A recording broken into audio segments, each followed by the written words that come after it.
Here are Japanese copies of Pokemon Ruby and Sapphire, and here are other Japanese copies of Pokemon Ruby and Sapphire. Notice the difference?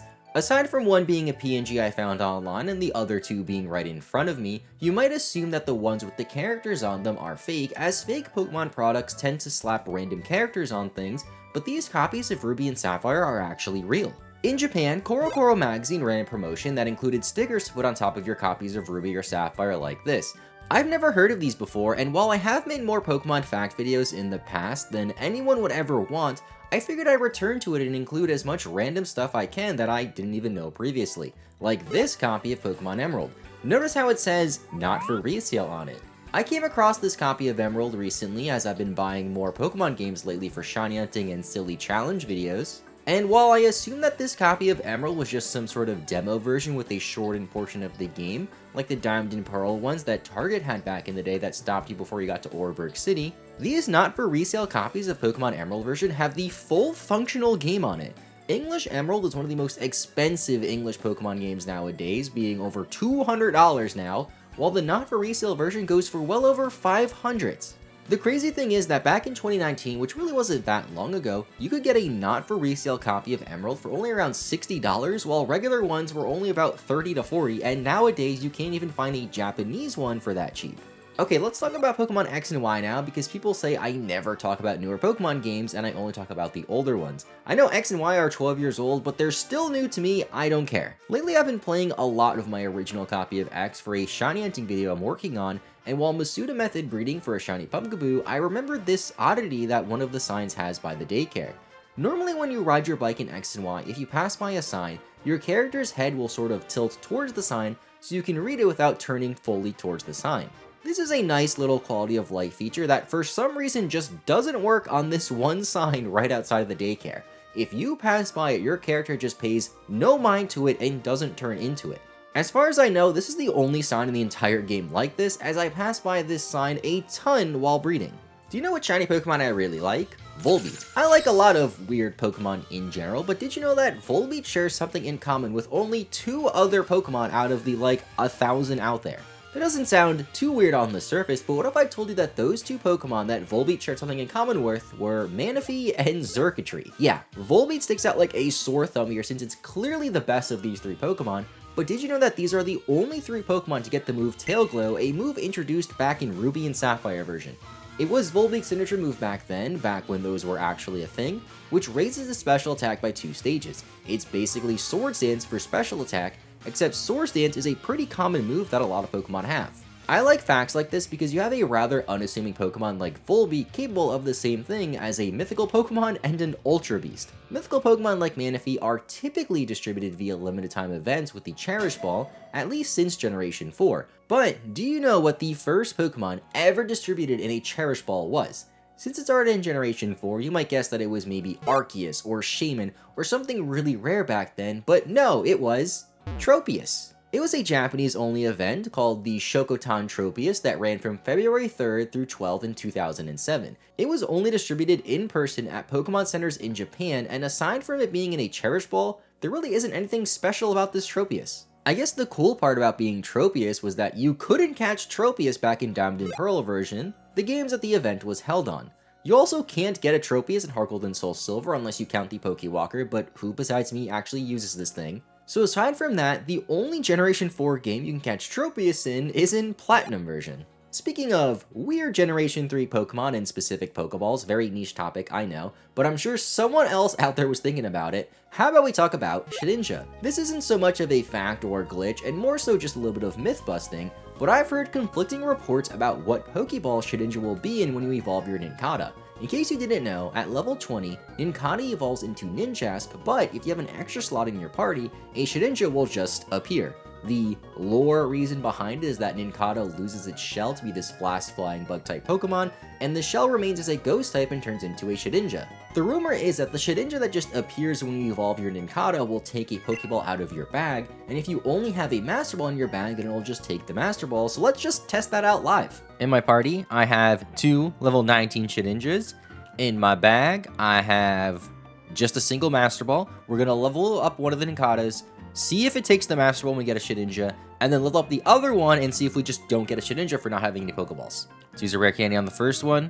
Level 20. It's going to evolve into Ninjask. And we'll see if the Shedinja takes our Master Ball. All right, let's look at our party. And we do have the Shedinja. But it says a Pokeball. So did it not take our Master Ball then? It did not take our Master Ball. Wow. I've heard conflicting things about this, that it eats the Master Ball, it doesn't eat the Master Ball, that you need a Pokeball in your party for it to even work. What if I just toss this? And then now what if I try to level up the other Nincada with no Pokeballs at all? What happens? There's our second Ninjask. Gonna learn a couple new moves. And still no Pokeballs. But we have a second Shedinja. So to sum that up, that myth was busted, sort of, at least in Generation 3, where Shedinja just matches the Pokeball that was used on Nincada, but in Generation 4, you need a Pokeball in your bag for Shedinja to take.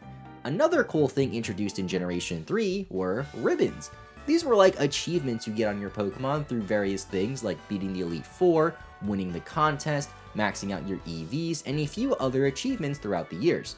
One cool challenge is to get every single ribbon on one Pokemon, which requires you to start with a Shadow Pokemon in one of the GameCube games, Pokemon Colosseum or Pokemon XD Gale of Darkness, as you get a ribbon for purifying a Shadow Pokemon in those games, but it is impossible to get every single possible ribbon in Generation 3 today, as well as even back when Generation 3 was the newest generation, it was even impossible then. There were some ribbons that were only available through tournaments during the Generation 3 era.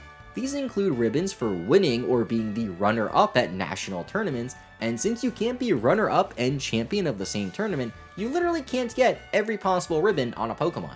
There isn't too much documentation on these old ribbons, probably since they were given out through mostly Japanese-only events over 20 years ago to a small group of children, but as newer generations of Pokemon games released, they simplified ribbons on a Pokemon, and in Generation 5 some of these ribbons that you will get from contests and events were just removed. This means that if you manage to trade up a Pokemon with one of those really rare ribbons to a Generation 5 or newer game, it would just lose that ribbon, as while some of those ribbons were only available through the Japanese games, you could still trade between any language games from Generation 3 onward with no problem, but the same can't be said for the first generation of Pokemon games. If you didn't know, there's basically 3 versions of Generation 1 released in Japan.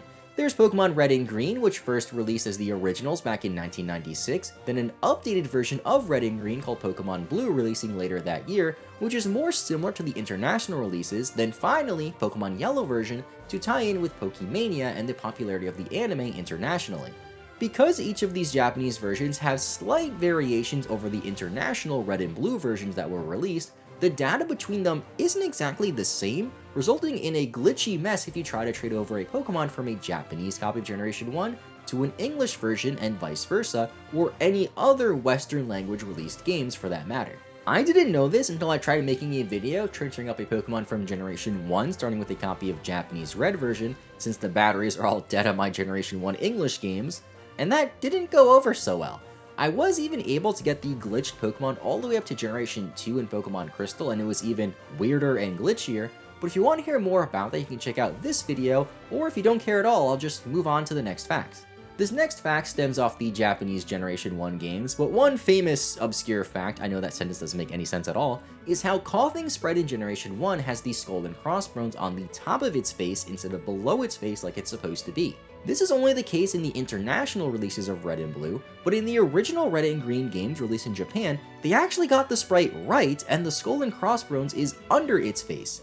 The original Generation 1 sprites in Red and Green are known to be pretty terrible, especially when it comes to Mew, like what even is this? But for Coughing, they got it right the first time and it looks better than it does in the final versions of Red and Blue released internationally. Here's another weird oddity in Generation 4. In the older Pokemon games, you're unable to change the nickname of a Pokemon that was traded to you or given to you through an event if you're not the original trainer. This isn't always true though, as even if you have a different original trainer name than the traded or event Pokemon, if you somehow manage to have the same exact trainer ID as the Pokemon that was given to you, you could still change that Pokemon's nickname.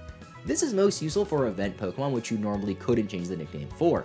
The likelihood of 2 trainers having the same trainer ID is really low, but it's still a cool little oversight that you can use. Let's circle back to Generation 1 for a little bit now. Generation 1 is notorious for all the mistakes, oversights, and glitches in them, but one of these mistakes can be seen at the very start of the game before you ever even name your character. At the intro scene, when Professor Oak is explaining the world of Pokemon to you, he'll send out a Nidorino and you'll hear a cry, but the cry that plays is actually Nidorina's cry, not Nidorino's. I'll play the intro scene with the wrong cry, then the real cries for each Pokemon back to back so you can hear the differences.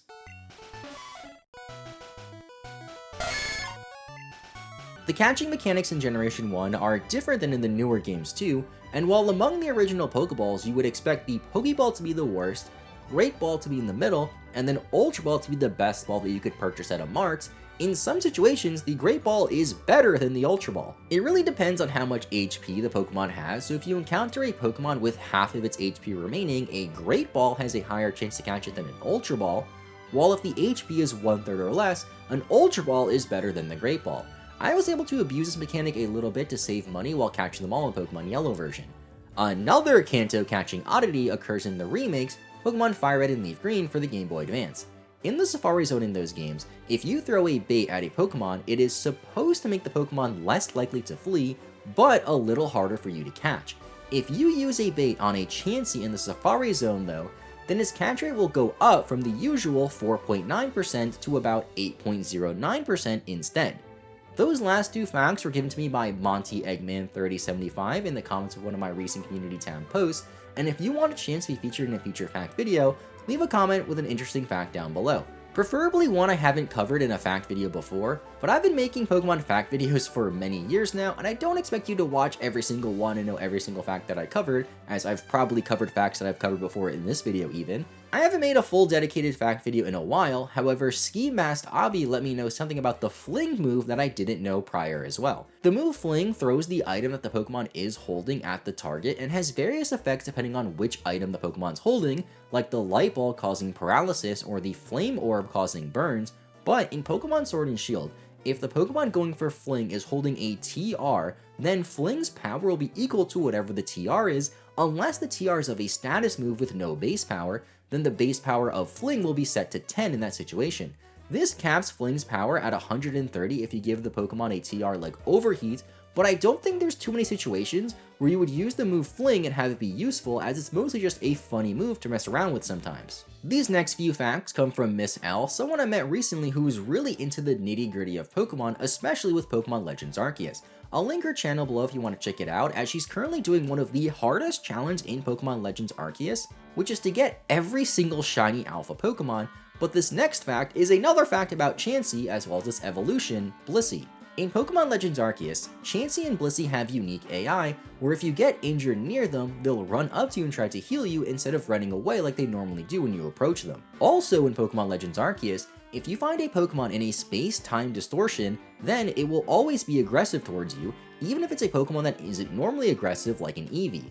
Lickitungs will even be aggressive, but likely due to a programming oversight, its evolution, Licky, won't be aggressive towards you in a space-time distortion, and will be oblivious like it normally is, unless they spawn as an alpha Pokemon, as alpha Pokemon are almost always angry. On the topic of alpha Pokemon, every species of Pokemon will be aggressive if you find them as an alpha, except for Mantike and Mantine, which retain their normal AI they would have if they weren't alpha Pokemon.